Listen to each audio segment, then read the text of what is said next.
The Pickering Panthers are the Northwest Conference champions and punch their ticket and will play for the Buckland Cup. All right, welcome to another episode of Behind the Paw. Today's guest, Coach Rob Pearson from the Pickering Panthers. It's been a wild ride, Coach, and in the last couple of days with this playoff run, but I guess a little well-deserved rest for you guys. Do you know what? I think looking back over the last couple of years with COVID, with everything going on, we're going to take the wild ride right now and enjoy it as much as we can. And I think it's great for the city of Pickering, and I think it's great for the team that we have this year and everybody that's involved with the team. So let's keep the ride going. Yeah, and this is exciting hockey that fans have been able to watch in Pickering. I want to just know your thoughts on this team to this point. You guys are undefeated in the playoffs so far. You have a group of guys that feels like they've really come together to win some hockey games here down the stretch. Yeah, truthfully, all year I've been telling the guys I didn't really know what type of team we had. Rico and I are, some nights we're pulling our hair out and some nights we're giggling and laughing on the bench. And it's just one of those teams that we weren't sure. But I can tell you one thing, that they have surprised me. They've done a lot of positive things that I didn't know they had in them. And I really, really enjoy watching that come out of them.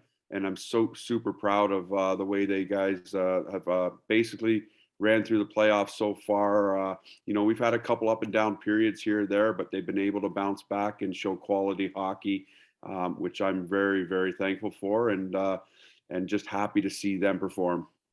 Yeah, feels like a group that's really gelled together. Before we get into this too far, I do want to say congratulations on winning Coach of the Year in the OJHL. I know that is a prestigious honor, very well deserved for you. I want to get your thoughts on kind of what that means to you to win Coach of the Year and to see the success that you've been able to lead these guys through this year. At first when the OJ called me, it was a little bit of a shock. With an understatement, I guess. I was just, kind of throwing back a little bit, to be honest. And you are overwhelmed when you hear something like that. It's a great honor, to be honest. There's a lot of great coaches in this league. And for me to be selected this year, I'm very proud of it. But I also know, and I truly mean this, I have a solid team behind me with Rico Ciarzati as my right-hand man on the bench, off the ice. He knows the game well. He teaches well. He comes to me every time he has great ideas, and I love it. And then the staff, obviously, on the bench, Billy and Luker, Jen and Jess. I just really feel that we have a great team, and Scotty Nicholson's done a great job helping putting this team together with me, and I think it's just gelled, 100%, and I'm really happy for it. Another guy, one of those solid guys on the ice for you that also came home with some hardware pretty recently was Brendan Tomlson. He got Defenseman of the Year. He's been just, I know, so solid for you guys on the back end. I'm wondering from a coaching perspective, how good it is to have a guy like that on your back end, keeping things down defensively, but also getting into the offense as well. Yeah, he's really growing, I think, coming back here. He had a good run there in the queue for a little bit. He started out in Lindsay, and that's where we made the trade initially from Lindsay to get him back to us here. And, the day he walked in was the day he just walked into our office, told Rico and I that he wants to win a championship. He wants to be a leader. He wants to basically turn his game around, elevate his game, and basically get to the next level, which is Canadian University. And he's done all of that since he's been here. He's been a great leader. That's why he's wearing the C for us off the ice. And then on the ice, you're right. He just shuts things down in our zone when needed. He has a calming influence back there for the boys. And then offensively, you can see him once in a while in those games. He says, all right, I'm going, let's go. And he's picking his spots, which is great. That's what we need. You need someone that's going to play good, solid defense, pick at spots for offense, and that's what Tommy does. When you guys went out and decided you wanted to go get Brendan Tomlson from the Lindsay Muskies, did you know that you were getting this kind of a caliber, best defenseman in the league kind of caliber player? 100%. We couldn't wait to get him, and you know what, for someone to come in and win an award, the best defenseman of the league is maybe a little more than what we were expecting at first. But once he arrived, the day he arrived, we knew we had something special, and I think it's just proven day in and day out, on and off the ice. One thing we saw mid-season with this team is that you guys were quite aggressive before the trade deadline, going out and getting a lot of really experienced guys, proven guys, most of them overagers as well. At what point in this season did you say we want to really go for it and go out and get all these guys? I think it was about September 1st. Gonna be honest. You know what? We knew that, coming out of the COVID season last year, not playing, we just wanted to have a really fun, exciting year here in Pickering. And we know it's never done September 1st. You got to pick away, work your way to December 1st, work your way through Christmas, and then the final deadline is January 10th. So we knew it, September 1st. We were actually talking about it a little bit in August, what we wanted to do. And we just knew we had to pick away, and then just go for it. Yeah, and a record-setting team as well. The guys really came together, and I know that record. Maybe we'll touch on that briefly too. I know the most points in a single Pickering Panthers season. I know you had a whiteboard in the locker room, and you're counting up to those points to get the record. How special was it? And maybe can you give me a bit of a reaction from you and the guys when you guys were able to do that this season? Yeah, you know what? Near the end of the season, you're kind of locked in. You're almost locked into first place. You're locked in. You don't really have a lot. You're kind of trying to figure ways out to make sure the kids stay mentally into it and keep pushing, and build that trust amongst each other, and build the trust on the ice, and get into that playoff hockey mode. You didn't want to fall back, so Rico and I just came up, and Billy actually helped and said, let's put it on a whiteboard and let's give him something to chase till the end of the season. And that we did. We finished it off a little earlier than what we thought we were going to. And, the excitement from the boys, from Luker right through Jess and Jen, everybody thoroughly enjoyed it. And we had some fun just rubbing off some points off a board and getting ready for the playoffs. And I think it's really helped. So if that was kind of your goal and then you reached it really early, you must have been worried that you're going to be searching for ideas to get some meaningful hockey games here down the stretch. There's so many ideas in hockey. You just keep coming up with them. You just build, and you don't want to peak too early. Exactly, Thomas. But at the end of the day, I think we started at the right time with the board, and we've continued on from there. All right, I want to talk about this playoff run as well. You guys have swept all of your series so far, but there have been a few moments that have probably been a little bit more exciting than you might have wanted. The one I'm thinking right now is the 5-1 lead that the Stouffville Spirit had in Game 2 of Game 1, and what an incredible comeback in the third period to eventually win the game in overtime and sweep the series. Can you give me your reaction to the resilience of that group in that game? And what do you say in the locker room when you're down 5-1 and you got to make a big comeback like that?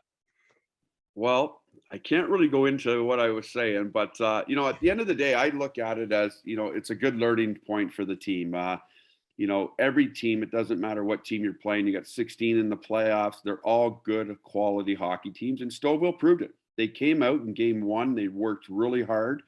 They pushed us to a 4-2 victory, if I'm correct, with a late goal by one of our players. And they just pushed, right? So they came into the second game, and they were hungrier than us at the end of the day. They were ready to play. We weren't. And it took a couple periods for us to get warmed back up. And, you talk. That's a great team building event there, that to be able to bounce back and come back from a 5-1 deficit to be able to win that in overtime. I think it's truly helped us, and I think it's truly carried on to the next series and in the following series. And that's what playoffs are about, right? Ups and downs. And we were down for a bit there, and we had to find a way to gel back together. And the boys did it, and I'm pretty proud of the boys for doing that. We didn't think it was going to happen, to be honest, and they were able to pull it out. So that's awesome. Yeah, and it shows that it's made this team stronger as well. And I think a perfect example of that was in the series against the Milton Menace, because in the regular season, there were some really tight games with Milton that it felt like it could go either way in the regular season. But in this series, a pretty decisive win for you guys. What was different between the regular season team for the Pickering Panthers that we saw playing Milton and then the one that came out and was able to take that series pretty handily? I think the Stouffville game, I think the 5-1 game was a huge turning point for us. It was kind of like, okay, we're in the playoffs now, guys. If we're not going to come out and start playing 3 periods, teams are going to take 2 points, and it can be over quickly with the best of 3 and the best of 5 series. So they had to realize that it's now or never. And I think they did that in that Stouffville game. They said, okay, let's go together as a team. Let's get this accomplished, what we want, and let's set the bar high. And they've started doing that. And let's not kid ourselves. Milton's a very good team, well coached, great organization. They pushed us a little bit in that series, even though maybe the final score didn't look like that, but they were up 2-0 and we had to battle back from behind there to win that game. And we got a couple great big goals from Lindsay there in the third. And I think that's a huge part of the game. And Papadov scored, Paps, he buried that first one to get us on the board to keep us going. And you got to get roles from everybody. You need something from everybody. And I think we started getting that in the Milton series. And it was a good series, real fun series to be a part of. Yeah, this is a kind of environment that I think you've had quite a bit of experience in as well, whether it be your OHL career or your AHL career or NHL career or going overseas to play hockey.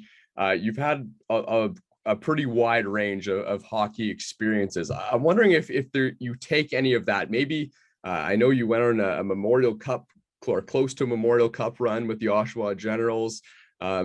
Are those kind of experiences something that you can look back on from your hockey career and kind of apply them to the situation that these kids are in? I think I try and do it a little bit with everything that I've learned. I think from the losses, series losses, to the 2 semi losses with the Toronto Maple Leafs, you take the positives that you win. I take a lot from the coaches that have taught me, whether it's a head coach or assistant coach through all the different leagues I played in. And you just try and give everybody a little piece that you can at the right moments. And these players, if they can grab 1 or 2 things off of me that I've learned and not make the same mistakes, or maybe do something in a positive route that I did, then that's a great thing to be able to pass along. And, as the excitement goes and realizing that we're going in, we're undefeated right now in the playoffs, but this is a 4 out of 7 series and we know it's going 7, 6, 7. So if you don't think that, you're crazy. You're going to get swept pretty quickly by the junior Canadians. So we've got to come in with the right attitude and do the same thing. So absolutely, I pass along everything I can. And, whether they listen that day or the next day, you never know what they pick up, and you just got to roll with it. Yeah, well, I know they listen. That's where that question was inspired from. They don't listen all the time. Well, they say they're listening, Rob. All right. A good transition as well to talk about this Toronto Junior Canadian series coming up. This feels like it's truly the 1 and 2 teams. We're going to find out who's number 1, I guess, in this upcoming series. What are you guys expecting in terms of this series? Are you expecting this to be more difficult than the Milton Menace series? Is this going to be a different beast, or is it kind of trying to do the same kind of stuff you've been doing, or is there a different approach you're taking? We're going to keep our approach the same. I know how we want to play. I know how we want to come out. I know our style. The boys know our style. They know how I like to coach. So that will be the same. Obviously, we have to pick up on what JRC does, their tendencies, and you know what? They're a good quality, structured hockey team with some high output offense. So we're going to have to be ready. We're going to have to be able to put some points up on the board to be able to beat these guys. And we're also going to have to learn how to defend off the rush a little better. And they're a quality hockey team. They won the league. So if you don't expect them to be a quality hockey team going into here, then we're beat already. So respect, come ready to play, and we'll be there. I don't know if this is something that you decide or not, but something that we have seen in the first 2 series is you guys are not touching the banner. And I know that's a hockey thing. You don't want to touch the banner because it's not the one you want, right? But my question is, are you touching this banner if you win it, or is it is it on to the next? It's not the one you want yet. Personally, we haven't won a thing. We've won a couple banners, which is very nice and respectful. The boys decided. It wasn't me. I never told them they had to do either or. I gave them the option. This is their little run themselves. I want them to enjoy it in any way they want to do it. And they chose not to touch the banner, so which I love. And I love it. And I'm glad they didn't. So we'll see. Tommy's in charge, and we'll see what they do with this banner if we're fortunate enough to be there. Okay, maybe this one was Tommy's decision as well, but I was looking back at a few photos of when you were playing in the OHL and started out playing with the Leafs, and I see something similar on the players' heads to what you were wearing. They're all rocking the mullets. I'm wondering if you had any inspiration in that, or where that came from. Well, I wish I did, and I wish they saw. I ended up sending them a card of mine and saying, your mullets aren't even close yet to what I had. I had the curl, I had it all, and the true spike at the top, which I still have a little bit of the spike. So I wish I did tell them to bring that back, but it's gone across the whole league, and in multiple leagues, they're all bringing the mullet back. So I'm really happy it's back. I think it's great for hockey. It's a great look, and you know, the only thing they're missing are their front teeth not being taken out, which I have, and they can't get with the mask on, so they're safe. Yeah, you definitely had the king mullet there if we're comparing right now. They got the little fluff on the sides and stuff. That's right. Yeah. Yeah. You gotta have the curl all the way down to the back, all the way down, and the tight up here. Yeah. Yeah. No, you definitely gotta show them how to do it after this whole thing's over. Some are getting there. We got to go a little longer though, I think, for the true mullets to come out. We need a little longer, a little more time. Yeah, Hutton and Tommy kind of have it going, I guess. Yeah, they're there. Yeah. Okay. Before we go here, I just want to get your final. What's the key to success with this team to try and come away with the Buckland Cup? What needs to happen with this Pickering Panthers team to come away with the Buckland Cup at the end of this? For us, it's going to be solid goaltending.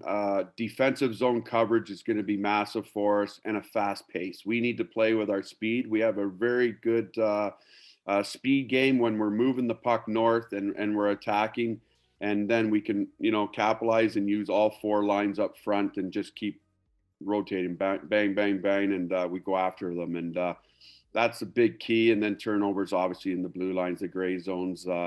We got to make sure they're a really good team off the rush, and they score a lot of goals that way. So we got to make sure we defend properly that way.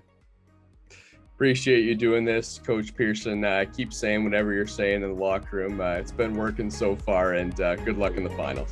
All right. Thanks, Thomas. Appreciate it.